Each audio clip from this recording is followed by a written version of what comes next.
president indicated that he does not want to resume major combat operations. He said if we did do that, you'd have the strait closed for another 2 to 3 to 4 months. And he doesn't want that. And he keeps saying we're very close.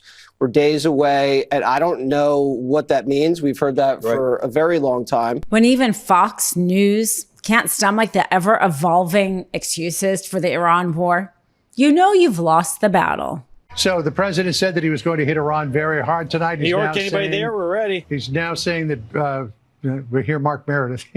He's champing at the bit to get on TV. We'll get to him in just a second here. But the fact that the president said that he was going to hit Iran very hard tonight, and now he says a deal is basically at hand.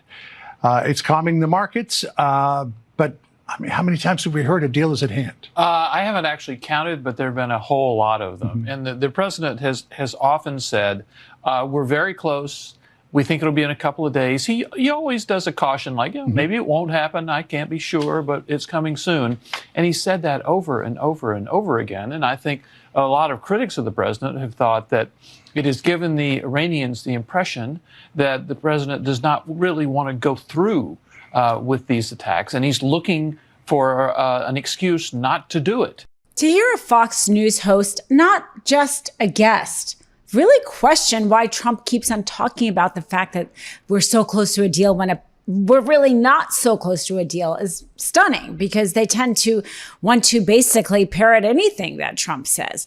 But the fact is Trump has gotten to the point where really he's gotten kind of absurdly ridiculous. He's been talking about either annihilating their civilization in one moment to we are going to all be best friends and possibly profit off of this in the other moment.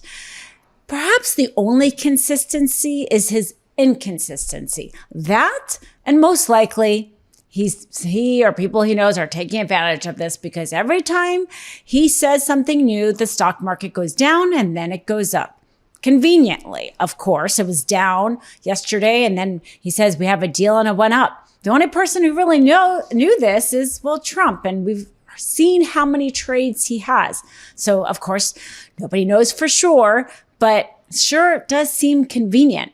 But even perhaps most important is our credibility on a national stage. I mean, perhaps it is that Trump himself just doesn't even know. I mean, does he know anything? It seems to me that everything he gets is some sort of like package. They said that everything with the war was kind of in a video to show him like things are going well, right?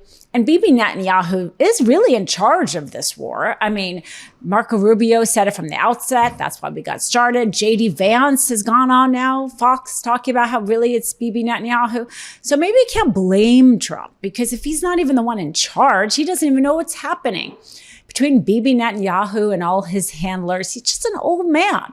And unfortunately, he still has the kind of influence that he shouldn't, because we do want this war to end. We want it to end as well as it can, considering what a disaster it's been. He's clearly had no plan. 140 plus, maybe 170 school children killed in Iran because of us, the apparent war crimes we've committed and our ally Israel has committed during this war, all apparently for nothing. And Trump seems either confused or playing a game. Either way, it's the American people who suffer. Does this set us back, Jesse, or not, in terms of trying to get a deal with the Iranians? I don't know. I do know that the ceasefire is slowly collapsing after what we saw with the Israelis in Lebanon, and them exchanging fire with the Iranians, us telling them to stop, quit, and then the Houthis launching a missile into Israel. So, yeah, I mean, it's kind of deteriorating. It's not shattered, so they're still negotiating, and they're negotiating pretty seriously. Witkoff was talking to the president the other day. I think we just received an offer. I'm hearing from Washington that we like what we're seeing, but I don't know how much closer it means to getting to that final deal. I guess there's a deal that's going to be signed by all the Gulf states and so forth. The president said it could probably be signed this weekend. We have heard this, this weekend signing. We've heard this story before. What do you make of this? No bombing now.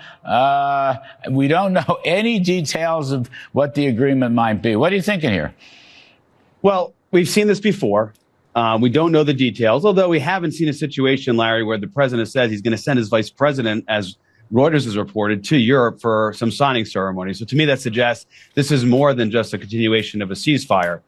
We need to see the details. None of those details are known, but mark me down as skeptical. Iran's foreign minister just posted on X that the U.S. opted to test our determination, leave our region if you want to be safe, and said that Iran's military will hit back. We keep hearing their military is destroyed, obviously, but if their military is destroyed, how are they continuing to hit us? I mean, an Apache helicopter, costs about $46 million, not to speak of the potential injury or loss of life.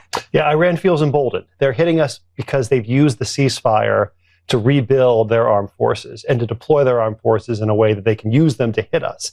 And this is the real problem here. When the United States engages in diplomacy, we're most effective when we negotiate from a position of strength with a credible threat of military force. And what the Iranians have seen over the past couple of months is, as you said, patience, which they misinterpret as weakness. And so when CENTCOM says we're going to hit you in a proportional way, I worry that sends the wrong message. That doesn't send a message that we're going to dominate you and destroy you. It says, well, we'll engage in onesies and twosies and tit for tat. That's not going to restore deterrence. That's not going to restore the escalation dominance we need to bring this war to a successful conclusion. We've heard this story before. I mean, that's something that any one of us could have said, but it was Fox anchor who said it. The fact is that, the emperor has no clothes. Well, perhaps they're seeing he has no clothes because he never has a plan. And it's always the same story. And it's not just about the war. How about the healthcare plan? Let's talk about the fact that the GOP, the Republican Party, not just Trump, allowed the Obamacare premiums to expire the end of 2025 because they said that they were going to come up with a better plan.